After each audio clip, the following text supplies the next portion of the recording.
Hi everyone, I'm going to show you how I make my baked beans. This recipe is one of my favorites. It's a go-to dish when someone says, hey, what can you bring for a picnic or a barbecue? It's like, well, I'll bring my baked beans.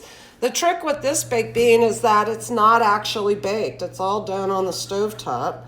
So you want to get a pound of bacon and you want to chop it up like this. And then we are going to, once it's chopped up, put it in a pan on the stovetop. And you want to fry these until they're crisp. So I'm going to get this chopped up and then I'm going to get it cooking. And then I'll come back and show you the consistency you want for your baked beans and the other ingredients needed. Okay, I have the bacon cooking over medium heat. And I'm going to let it cook until it's crispy. You want it crispy. And I'll show you what that looks like here in a minute. Okay, I'm back. As you can see, I cook it, it's pretty crispy. So you cook it down like this. The reason you want it crispy is because you're gonna add beans and sauce to this that it'll get soggy if it's not crispy. So you want your bacon crispy. Looks good. This is a really simple recipe. It's only 5 ingredients. So we'll just throw it together real quick and it'll be done.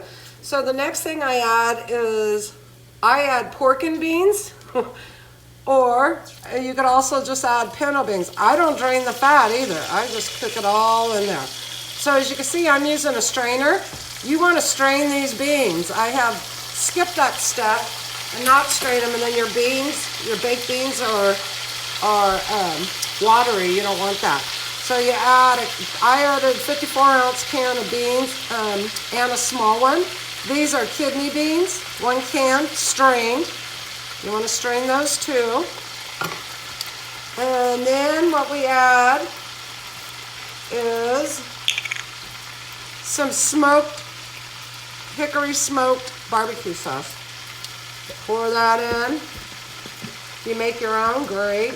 I make my own too, so sometimes I'll do that, but when I'm in a time crunch, I just buy it, it's fine. And then the last ingredient we use is 2 handfuls of brown sugar. 1, 2.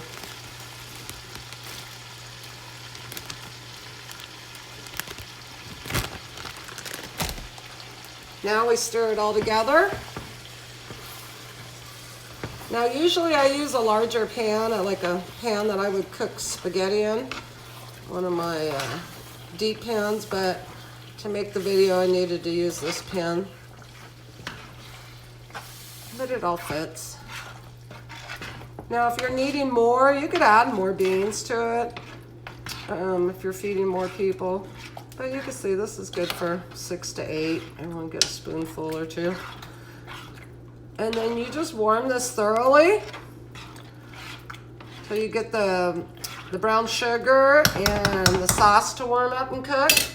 And then it's done. It's simple, easy peasy, and it's really good. This is one of, I have more people asking me how to make these.